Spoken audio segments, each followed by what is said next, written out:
I needed her just to go away because it just took forever for her to finally realize. Where do I even start with this disaster? Kody Brown has been playing the world's worst game of emotional chess, and it's truly impressive how oblivious he is to the fact that he's the villain here. He spent years giving Mary the cold shoulder, hoping she'd just get the hint and disappear so he wouldn't have to be the one to officially end things. Now he says he doesn't care what his faith teaches about all this. Oh, how bold of him. Honestly, we've known about this for ages. It's not exactly breaking news, but what blows my mind is that he can acknowledge it and still not realize he's a walking dumpster fire of a human being.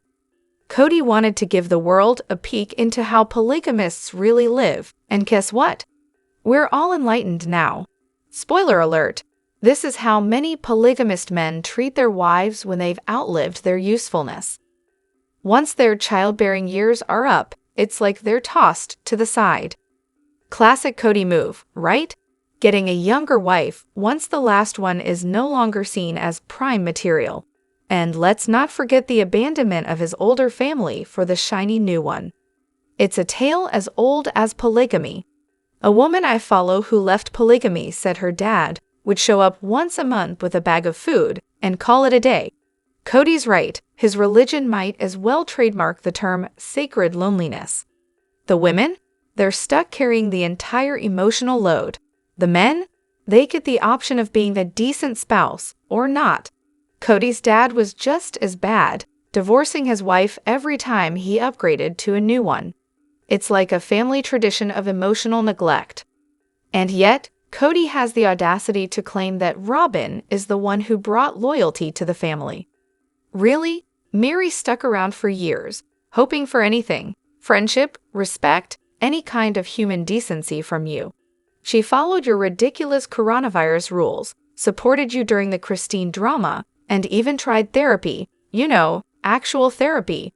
But in the end, you told her, I needed you to just go away. You mean after she spent all that time trying? That's not just a bad relationship. It's flat-out emotional abuse. He played both sides, one face for Mary and another for the cameras. He even wanted her to court him. What a trash heap.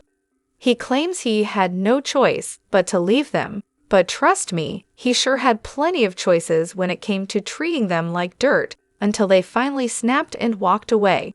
And somehow, in his warped, twisted little mind, he still manages to convince himself that he's not the bad guy. It's like we're watching a sociopath in action. We've got so much to dive into today, so let's not waste any time. Let's jump straight into it. Hey everyone, what's up? It's Elena here, and welcome back to my channel Reality Nexus X. It's finally happened. Kody, the master of deflection, has graciously admitted that his failed relationships with his children are Robyn's fault. Yep, you heard that right. Robyn. The one person who seems to have single-handedly caused all of his problems with his kids. And let's not forget the gem about the "you're not gonna separate us" comment, which, surprise, is even worse than we could have imagined. Apparently, some of Kody's children have set boundaries with Robyn. How shocking, right? And have made it clear they're not interested in spending time with her. So what does Father of the Year do? Instead of respecting his children's wishes, he doubles down and refuses to engage with them. Classic move. Honestly, though, this is the moment we've all been waiting for. Kody has completely chosen Robyn over his kids. No surprises there. We all knew it, but it's nice to hear him finally admit it out loud. The "me and Robyn are like this" moment on TV made me roll my eyes so hard. He was in the honeymoon phase when he first got with Robyn, but now? Oh, now it's the us against the world phase. How charming. Truly, they're the couple we all aspire to be, right? And let's be clear, nothing about how he's handling his relationship with his boys has any actual interest in repairing it. Absolutely nothing. Instead of making any effort to understand where they're coming from, they're expected to come crawling to his house, begging for a conversation.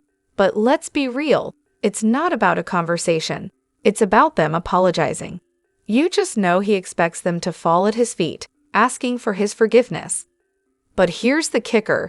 Not a single one of his kids ever told him to leave Robyn. They simply wanted her to ease up a little. What does Kody do? He says, "You won't break us." Well, isn't that nice? It's always been an us against them mentality for him.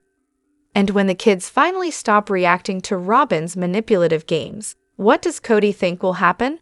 They'll turn on each other, of course. It's a classic playbook. Oh, and let's talk about Robyn's performance during the Zoom call, shall we? She tried to pull the whole "I'm having a panic attack" act by dramatically breathing, but guess what? No one fell for it. They've all seen that trick before, when she was able to stop it instantly. Yeah, nice try. If you've ever dealt with anxiety, you know it doesn't work like that. The whole thing was as fake as her smile. Before Robyn, Kody was firmly against piercings and earrings. Fast forward to Robyn's arrival, and suddenly he's a fan. What changed? Maybe he just couldn't resist the allure of a little sparkle in his life. Courtesy of Robyn, of course. Back in Lady, Christine asked Kody to help tuck her kids into bed when she worked nights. Kody's response? Absolutely not. But cut to a few seasons later in Vegas, and Kody is tucking in Robyn's 15-year-old son, Dayton, like it's the most normal thing in the world. Oh, and Robyn made sure to mention in her talking head that she insisted Kody do it. Not a coincidence, folks. The OG 3 wives had a little agreement. No kissing or affection in front of each other. Then, one Valentine's Day in Flagstaff, Kody buys all the wives flowers and Robyn, bless her heart, goes and plants one right on him. She's fully aware of the rule but calls it silly in her talking head, claiming she should be able to kiss her husband if he brings her flowers. Rules? Oh, those are for the weak. Kody, who grew up on a ranch and seemed fine with pets, was suddenly anti-pet a few seasons later. Why? Well, Robyn doesn't like them, calling them dirty, and we've even seen her kick a dog for good measure. Guess the ranch boy forgot how to appreciate a good dog after Robyn came along. Remember when Kody said that once a kid turns 18, they're expected to be independent, financially, emotionally, physically? Well, throw that out the window when it comes to Robyn's kids. Now, they're basically living the ultimate extended adolescence, and Kody's fine with it. Consistency? Who needs that? Kody was weirdly anti-Christmas before Robyn. Seriously, it was like he was allergic to holiday cheer. But then Robyn entered the picture and boom, Christmas became this huge family event. So much for the Grinch persona, huh? Christine has mentioned that once Robyn joined the family, all the family traditions stopped. We're not exactly sure which traditions these are, but the general theory is they're probably related to the Jewish practices Kody was once into. Whatever the case, it's clear Robyn's arrival brought about a shift. Big surprise. In short, when Robyn entered the family, everything changed. Kody's views on pets, kids, Christmas, and rules seemed to undergo a complete 180. The true magic of Robyn, turning Kody's world upside down in the most predictable way possible. Robyn's sudden concern for Kody reconnecting with his original kids, how very timely. Because, after a decade of not giving a single thought to those relationships, now that the bills are piling up and the McMansion is sinking them, suddenly she's all about family. Who could have predicted it? Especially when we remember that, in previous episodes, yes, they've been documented on TV. Thank you very much. Kody's been juggling 4 mortgages, and the lender needed Mary's, Christine's, and Janelle's financials to make the whole McMansion dream come true. How convenient. But wait, Janelle and Christine did mention, on TV, that they'd like to get back some of the money they put into Robyn's house. Funny how Robyn, after all these years, cares about those estranged wives and her stepkids. Could it have something to do with the house now being unaffordable? Robyn's manipulation game is stronger than I thought. The math doesn't quite add up here, but I'm sure she's got a plan. Oh, and the cherry on top. Christine recently filed an injunction to stop the sale of that McMansion. That's gonna make things very interesting. Honestly, I'd love to see Kody and Robyn end up in a trailer, while Janelle enjoys her land in North Carolina, free from all this drama. Oh, and I hadn't heard that the original Wives financials were part of the McMansion deal. Now that could give them some leverage, right? If they can claim anything, Christine's legal move to block the sale might just be the start of something. After all the nasty things Kody has said about his family, mostly Christine, it's pretty clear that his main focus is money. He's not just protecting what he's already taken, he's looking to see if there's any more to claim. Do any of Kody's adult kids still talk to him? I'm genuinely curious how many of them actually want a relationship with their dad after watching the family implode. It's gotta be tough to cut ties with a parent, even one as toxic as he is. But if my father ever referred to my mother as a panting dog, I'd consider his dad status officially revoked. As far as we can tell, Mykelti is the only one who still seems to want Kody in her life. I get the feeling that Mykelti keeps the relationship going with Kody and Robyn, but it's probably Tony pushing it. He seems like the type who likes the spotlight and is hoping for a bigger role in the next season of Sister Wives. Not that I think he's a bad guy, but let's be real. Tony sees the opportunity to cash in on the show, and he wants a piece of that pie. He's always been a big fan of Kodys, and Mykelti and Tony promised Robyn that she'd always be a grandma to their kids, so I'm sure they're positioning themselves for more screen time in future seasons. So I'm rewatching the episodes, and in that one where Kidney talks to Garrison and Gabe about coronavirus, remember that? He asks who's going to take care of Mom if she gets sick. A reasonable question, right? Well, Garrison and Gabe throw him off completely by saying they'd do it, since they're the ones home all the time. I mean, honestly, they're the men of the house, not Kidney in any way, shape, or form. But Kidney? Oh, he gets all offended, responds with wrong, and insists it's his job. Right? Sure, the man of the house. Here's the kicker though, when they actually got coronavirus, where was Kidney? Oh, that's right, not there, not being the man of the house. He wasn't taking care of Janelle or any of their kids. Did he step up? Nope. Did he go all heroic in the face of coronavirus? Absolutely not. Fast forward a few episodes, and they mention how Kidney just couldn't bear to be away from Ari and Saul for more than 2 days. Oh, really? What about the other kids, Kidney? They need you too. But of course, he had no problem disappearing for weeks on end while Truly, who was practically a toddler, was left without her dad. Not to mention how he seems to have completely forgotten about his teenage and young adult children. You know, those ones who also probably need him around. But yeah, sure, he's such a family man. And don't even get me started on the whole ordination versus surgery debacle. He couldn't bother to show up for Ysabel's surgery, but hey, he had no problem flying across the country to ordain a wedding. His excuse? I'd be away from the family longer. Okay, but how about this? Fly in the day before the surgery, be there for the recovery, then fly back to quarantine. He wouldn't have even had to stay the whole trip, but at the very least, he could have been there for his kid. Oh, and then, when Ysabel went to college, he still couldn't be bothered to make the trip with her. Why? Because you guessed it, coronavirus. Honestly, it feels like Kidney really milked coronavirus as his excuse to destroy his family, all while pointing fingers at everyone else. Well, Christine went on trips, yeah, and you made it impossible for anyone to do anything without breaking some ridiculous rule.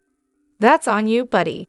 You ruined everything, and then tried to blame Christine for it when she finally said, enough is enough. Kody is just, well, Kody. I don't think he's ever truly been there for Janelle when she needed him, especially not during coronavirus. And then there's the cherry on top, when one of Robyn's daughters got coronavirus and had to quarantine in a separate part of the house. You'd think she was being sent to the other side of the world, the way they acted. Meanwhile, Robyn almost dies of coronavirus, and poor Kody, he's in the parking lot dying of coronavirus. You can't make this up. Why didn't Kody and Robyn have more kids together? Aside from that peculiar conversation about a dark-haired little boy, it's a bit of a mystery, isn't it? You'd think Robyn, in her never-ending competition with Janelle and Christine, might want to outdo them or at least catch up in the kid count. But nope. Let's be real. Robyn seems to have this expectation that Kody will actually help with the parenting. What a novel idea. And then there's the whole no-sleep schedule for the kids thing. Add in co-sleeping until they're, 35? Because that's totally ideal for getting more sleep and having more babies, right? Also, we can't forget that gentle parenting thing. It's so gentle that calling your kid a pest could probably get you a timeout. The older kids, not parentified, thank you very much. No pitching in to nurse the sick little ones while Kody kicks back and does whatever he does. It's clear that Kody wasn't exactly jumping for joy at the prospect of more kids. He's older, sleep-deprived, and struggling to keep up with Robyn's idea of shared parenting. Let's face it, he's probably wishing for a break. And as for Robyn, she had a much harder time with Ariella, both physically and emotionally. She struggled with the pregnancy recovery, and as they've admitted, she'd be up all night, and then somehow end up co-sleeping with both of the younger kids. Not exactly the best conditions for baby making, if you ask me. How shocking! Sukanya's defending Kody Brown again, just like last year when she promised all the good stuff was coming and, surprise, nothing happened. It's clear at this point that Suki just isn't up for the job, and honestly, she still isn't. Sure, maybe the original wives will spill a little more, but don't expect Suki to make that happen.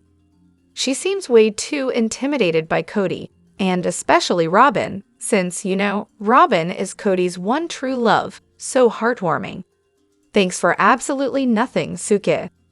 What's really baffling is how she can't just call out the obvious lies or contradictions from Kody or Robyn.